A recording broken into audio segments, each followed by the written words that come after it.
My name is Olivia. I'm 35 years old. I've known my husband Nick since our college days, and we've been together for about 15 years, including the time we dated. Both Nick and I are still working at the company we joined after graduation. Both of us working makes life easier. The more income, the easier life gets. Let's do it. I agreed with Nick's words and chose to keep working after we got married. I didn't hesitate because I didn't want to waste my hard-earned career. There was also another proposal that came soon after we got married. Things at home might get tough with both of us working, right? What do you think about living with the parents? I immediately accepted the proposal. I'm delighted. I want to live with your dad and mom, and with Lola too, right? Yay! Y'all really get along well, don't you? Even dad and mom and Lola. She talks about wanting a sister in front of me. I wish she would consider my position a little. I had established a good relationship with Nick's family during courtship. Every time I went to visit, they welcomed me with a smile, and we often went out together. So I never doubted them until we got married and lived together. I was looking forward to becoming a family after marriage. There was not a single thing that made me anxious. At 5 o'clock in the morning, I turned off the alarm on my smartphone and got out of bed. I quickly got dressed and headed to the kitchen. As I put on my apron, I boiled water, took out bacon and eggs from the refrigerator for breakfast, and continued preparing for the morning. When I put the morning paper that I had taken from the mailbox on the desk, my father-in-law came downstairs from the second-floor bedroom. Good morning. Good morning. I'll prepare the coffee. My father-in-law nodded and sat down at the dining table. It was 6 o'clock in the morning, and he always goes to work before 7 because he starts early. He's a high-ranking executive at a major company, famous even at my company for being skilled. However, at home, he's only quiet and never acts high and mighty. That was delicious. When he finishes eating, he always brings his dishes to the sink. At first, when he brought them carefully, I told him, "You can leave them there." "It's all right. Let me do at least this much," he responded. He doesn't talk much, and we rarely have a chance to chat, but I think he's a very kind person. It's been almost 6 years since we started living together like this, and everything has gone as planned with only my father-in-law. At 6:45 in the morning, Lola would come stomping down the stairs from the second floor. "Oh, I'm sleepy." "Good morning, Lola." However, Lola ignored my greeting. She came to check the kitchen as is. "Ugh, I was in the mood for cereal today." "Oh, I'm sorry, I made pancakes today." I knew what was going to happen next. Ignoring my explanation just like she ignored my greeting, Lola started throwing all the pancakes I had worked hard to make into the trash. "Okay, let's make them again." Lola dumped the empty plate in the sink as if to tell me to wash it. From the first day of our marriage and living together, I received a harsh invitation into my role as a wife. And it wasn't only Lola. "Yuck, yuck, what's this? You didn't make pancakes?" At 7 o'clock in the morning, my mother-in-law would slowly wake up. Nick would casually wake up as a result of this, but "I'm sorry. Just cooperate, would you? You're going to make everyone's breakfast late." I'd initially complained that Lola had thrown the pancakes in the trash, but it seemed that my protest fell on deaf ears. Upon sitting there and settling gleeful grins, I realized I had been tricked. On my very first day, I already wanted to quit this co-living arrangement, but I thought given time they'd come around. However, even after 6 years, nothing had changed. I felt utterly helpless. Adding insult to injury, my very own husband, the key person in all this, masterfully ignored the whole situation. I had consulted with Nick in our first year of marriage, but all he'd done was dismiss my concerns, saying, "I'm sure they have their reasons." I never grasped what he meant. Even after repeated complaints, all he did was shift the blame, telling them exactly what I said. "Olivia doesn't like it, so you should stop." That was when I realized he wasn't just lacking tact. He simply didn't care about anyone but himself. Of course, the harassment from my daughter-in-law didn't end there. I ate my breakfast standing up, snatching bites while doing other chores, leaving no time to sit down and enjoy my meal. While having breakfast, I tidied up, did laundry, and cleaned the house. Then right after I finished, it started. "On your way back, could you pick up some snacks? Oh, and if you're going shopping, could you get my makeup too?" Needless to say, they never offered any help. The reason I wake up at 5 a.m. is because I still have a job. Preparing for the morning and making lunch ahead took quite a bit of time. I left the house at 8 a.m. every morning. Of course, my leisurely mother-in-law and the home help, Lola, didn't even bother to see me out. It's been 6 years. I've gotten used to it, but every morning I left for work, I whispered to myself, "This isn't what I signed up for." I work as an office administrator. My office hours end at 6 p.m., but often I end up working an extra hour or two. At first I used to work overtime regularly. However, I was constantly harangued by calls to my office. "Is my daughter-in-law there? Can she stop working overtime?" As a result, I felt bad for causing inconvenience to my colleagues and superiors, and unless it was absolutely essential, I was allowed to bring work home. Usually, I got home around 7 p.m. Nick typically returned home by 8 p.m., so the first thing I had to do was prepare dinner for my mother-in-law and Lola and finish the laundry. "Can't you come home earlier? The laundry's not done yet." Of course, I didn't lift a finger to help. Neither did Lola. You can't even manage the household chores properly. I've been yelled at and even had my dinner withheld. In these cases, I still had to prepare meals for everyone else in the family. After they finished eating, they wouldn't carry their dishes and demanded coffee in the living room. I was left to clean up the dishes, prepare coffee, and run around. Nick would arrive midway through, but he never helped me out. Pasta today? I was in the mood for pizza. Huh? What's up? Are you in a bad mood today? No, just eat your food. Alrighty. Even Nick's small remarks were getting on my nerves. After Nick and the other two had fallen asleep, I still needed to stay awake. I had to complete household chores and then finish up my work brought from the office. What should I do? At this rate, I might not be able to finish on time. Maybe I'll just do as much as I can now and continue during my lunch break tomorrow. I'm home. Father-in-law, welcome home. I apologize. I'll prepare dinner right away. I was so absorbed in my work, I didn't notice father-in-law had returned home, but he simply replied, "No, I'll take a shower first," and went into the bathroom. In the meantime, I tidied up my laptop and started preparing the meal. Once father-in-law finished eating, I cleaned up everything and went to bed. It was already 1 a.m., which was relatively early for me. The following day, I'd wake up at 5 a.m. and start another busy day. Then, one day, I collapsed at work.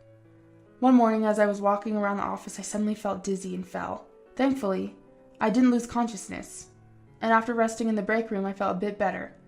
My boss told me to take it easy and gave me the afternoon off. Well, isn't it unusual for you to be home at this hour? Yeah, I wasn't feeling well. Is it just an excuse? What? Come on, you look perfectly fine to me. It's not good for an adult to use sickness as an excuse to slack off, you know. You need to work harder.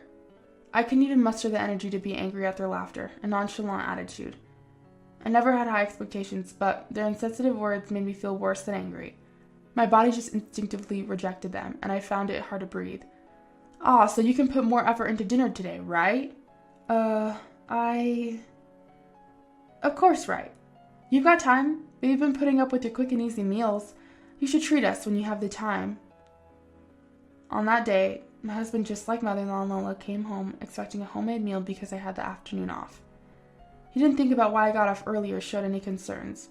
As a result, I ended desperately cooking steak, getting constant complaints like, "Could you cook it a bit more? Don't you have any sausages? We don't need vegetables." I had reached my limit. What? You're quitting your job? I had decided to quit my long-time job. I thought that if I focused only on housework, things might get a bit easier. I can't do this anymore. We should be able to manage with Nick's salary, right? I'm finding it hard to balance work and house chores. No, that's a bit unrealistic. At my husband's words, laughed out and saying it's unrealistic, I turned pale. What? Why is it unrealistic? Because we two are contributing $1,500 to the household expenses every month, right? It'll be difficult to do that with just my salary. Well, can we maybe reduce that? I think Mom would probably say no. Well, if it's not possible, it's not possible. Just try a little harder. The sight of Nick patting my shoulder and smiling, I had never hated him more. I thought it was pointless to talk to him anymore, but it seemed like fate was on my side. The company I worked for was downsizing due to poor performance. I had the option to seek assistance for the next job placement for my company or even stay, but I chose to resign immediately. Huh? You're leaving because the company is doing poorly? Yes, that's why I'll be focusing on household chores from now on. I told Nick, who had just returned from work, that I had resigned from the company. I knew it was somewhat forceful, but I felt it was the only way to make him pull his weight. However, when mother-in-law and Lolo, who were along with Nick, heard the news, they became livid. Are you out of your mind? What about the money? If you're working, it's going to be hard on Nick. I won't allow any cutbacks. But there are things I just can't do besides juggling household chores, and work was exhausting. I believe this is a good opportunity for me. No, but you said it's impossible. We need at least $2,000 to get by. I think you can manage. After all, $2,000 is just for living expenses. Honestly, I don't believe the utilities alone can cost that much. I was under the impression that the $2,500 I was providing every month was going towards living expenses, and there had to be room for savings. Even though they adamantly said it was impossible, I believed the amount could fluctuate, as it was not a fixed cost. Then I was told an unbelievable fact by mother-in-law. My head hurts. You thought that was just for living expenses? Then what are you spending it on? I thought it was all going to mother-in-law and Lowe's living expenses. Let me be clear. Isn't it obvious that we need to cut back there? You're asking us to tighten our belts? What kind of wife are you? The $1,500 come from the paycheck, doesn't it? Yes, it does. The $1,500 every month was all being transferred from my account to father-in-law's. When I discussed it with Nick, we decided to handle all the payments from my salary. It was simpler to manage everything from one salary. That money, it's not for living expenses, but for the mortgage payment on the house. What? A mortgage? That includes some home improvements, so the mortgage payment is $1,500 a month. That's a fixed cost. It can't be changed. Hold on a minute. That kind of expense was supposed to be managed with father-in-law's salary. Haha, what a waste. Why should we use Nick's money when we have our own to spend freely, especially when we have a wife who's like a wallet? I was dumbfounded to be referred to as a wallet. It seemed like they didn't think of me as a wife, but merely as a source of money to exploit. And watching mother-in-law and Lila's laugh uproariously at this reality, I could confirm that Nick, with his calm smile, was just as guilty. Well, but Mom, she quit her job and doesn't have an income anymore, right? Shouldn't we get rid of her quickly? Yes, let's do that. We're under no obligation to take care of you, nor do we need to provide you with a place to stay. Wait a minute. Well, Mom's right. Sorry, Olivia. You'll need to move out until you find a job. Nick! I couldn't believe what my husband was saying to me with a smile. But the three of them, ignoring my shock, slowly pushed me towards the front door. I was too stunned to resist and found myself locked out. You don't deserve a free meal. Come back when you can pay for yourself. An unemployed wife should get lost. Bombarded with harsh words through the front door, I felt too weak to resist and walked away slowly. They didn't even let me take my stuff. All I had was the smartphone in my pocket. I thought about using it while it was charged, but in reality, the last place I would turn to for help, my family's home, was the reason I couldn't choose to divorce despite all that had happened. After walking a little in the residential area at night, as expected, a call came in from my mom. Hello? You're not thinking about coming back home, are you? Our house is in the country. It would be a hassle if you came back. Apologize properly to your in-laws. You're not allowed to come back here. Nick probably called my parents' house. He knew what kind of people my parents were. That's why I was looking forward to living together when I was being deceived. I believed they would care about me more than my own family. What should I do now? Before I knew it, I was sitting blankly on a bench in the local park. It was 9 o'clock. I needed to decide my next move soon. But my wallet. Remembering that I had left my bag with my wallet inside, I reluctantly decided to sneak back to the house. I was anxious about what might be happening at home and was secretly watching from outside when someone approached from behind. That person quietly handed me my bag. It was my father-in-law, who had found my bag at the front door after coming home from work. Several weeks had passed since I left home. During that time, there seemed to have been trouble at the in-laws' house. Where is Olivia? Come back. Come back, hurry! Hey, where are you really? I chose not to block messages, but I ignored all the notifications. I didn't feel like replying, but I was also busy at the time, so I deliberately left them hanging. A month later, I mailed divorce papers to be filled out. I also hired a lawyer referred to by my father-in-law and claimed a refund of the $99,000 for the house mortgage that I had been paying for 5 years and 6 months at a rate of $1,500 per month. I also added a small claim for compensation in the divorce proceedings against the three of them. Immediately, Nick started calling me like a demon, so I had no choice but to answer. What's with that lawyer? I won't accept a divorce. Well, let's settle in court then. Goodbye. Wait, I'm in a tough situation. Please withdraw the claim. Mom has also been served divorce papers by Dad, and he said she could do whatever she wants with the house. Mom said she wants to stay here. Why don't you support her then? That's the hard part. That's why I'm saying please come back. No way. Why should I go back to such a hell? I couldn't hide my irritation as I listened to my husband's selfish claims. And right now, the parents' house is the worst situation. It's become like a garbage dump because no one's doing the chores properly. Why don't you do the chores then? That's your job as my wife. Then how about paying me for the housework? It's $12 per hour, from 5 a.m. to 8 a.m., and from 7 p.m. to midnight. I'll do the housework if you can pay me monthly for these hours. You're out of your mind. There's no way I'm paying you for that. It's a wife's job to handle the housework. There's no paycheck for household tasks. My father-in-law did pay me. What? On the day I was kicked out, my father-in-law, who had handed me my bag, bowed his head deeply to me. I'm really sorry. I warned him several times, but I never thought it would come to this. Father-in-law, I know about your parents' house, Olivia. I feared that something like this might happen eventually. With those words, my father-in-law asked me to wait in front of the house for a moment. I entered the house, and after a few minutes, he quietly handed me something he had fetched. This is a banking card, isn't it? What my father-in-law handed me was a banking card in my name. Soon after we got married and started living together, my father-in-law had asked me to open an account, as he knew someone who worked at a local bank. Remember the troubles that started as soon as we moved in together? That's why I thought it would be troublesome if something happened, so I made this. I knew right away when we got married that he was doing something when I wasn't around. I warned him several times, and I was fooled by his act of pretending to reflect on his actions. So I want you to accept this money. Please consider it as my way of making amends.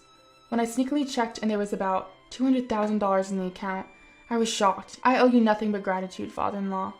Well, I was busy with work. I think I should make up for the fact that I hurt Olivia during that time. It's a token of my gratitude for always making delicious meals for us. Thank you so much. The others used to brag about it, but actually before Olivia came, I was doing most of the housework. It's also my fault for spoiling the family. Please forgive me. I can't believe it. Also, this money is what Olivia should receive for her hard work doing housework for the past 5 years and 6 months. It's your salary for housework. I just calculated the hourly wage as $12 on my own, but I hope that's okay. I was moved by the warmth of another person, and it felt so comforting that I could only nod through my tears. If you can't afford it, then pay me. I'm done working for free. I don't care how much you guys struggle. You need to experience even more hardship. Don't say such harsh things. Please, I beg you, it was my fault. Forgive me, I'll do anything. Then, my mother-in-law Lola started sobbing on the other end of the phone. I was wrong, I'm sorry. I was just enamored with a drama I watched recently. It wasn't my true feelings. I'm sorry too, I'll help with the housework from now on. I won't mistreat you. Let's get along as sisters. Even after hearing the voices of the 3 people experiencing hell, I was unmoved, because I felt that they still had the energy to plead. Nick said a moment ago that he'd do anything. Oh, of course I'll do anything too. Yes, I'll do anything, even the house chores. I'll help too if you need anything, just tell us. Thank you. Then please pay the compensation from the divorce trial and return the $1,500 as agreed. What? That's all I'm asking from you. Well then, goodbye. With that, I hung up the phone and blocked all their contacts. A few days later, I heard that Nick's mother-in-law and Lola moved out of the house. Apparently, they were unable to pay off their mortgage, and their house is put up for auction. By the way, father-in-law, after divorcing mother-in-law, moved to a suburban house and is said to be enjoying his single life. And the 3 who were kicked out of the house are now living together in a cramped apartment, working hard to pay the compensation and refund from the divorce trial that I demanded.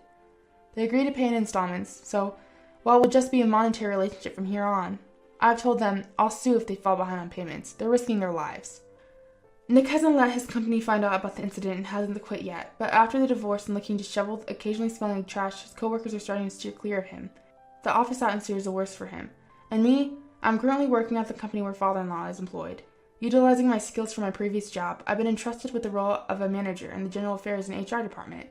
It's a fulfilling job, and I want to keep pushing myself. By the way, of the $200,000, I used about $7,000 for starting my new life, but I haven't touched the rest. I plan to keep this as an emergency money in case father-in-law ever needs help.